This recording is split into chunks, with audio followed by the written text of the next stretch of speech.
In front of me is XIAOMI Mi Mix 2S, and let me show you how to change wallpaper on the following device. So first of all, let's open list of all apps, go to the settings then, and now locate wallpaper. And here you've got several options, so you can pick one from your own local photos, pre-installed wallpapers, live wallpapers on, or some from the online wallpapers. Here you've got all the options. You can pick also all wallpapers and then choose the category that you would like to pick your wallpaper from.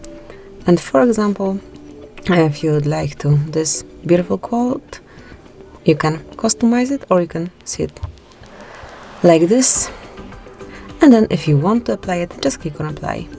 Then select if you want it to cover with this picture just your lock screen, your home screen, or both of them. And I will pick both.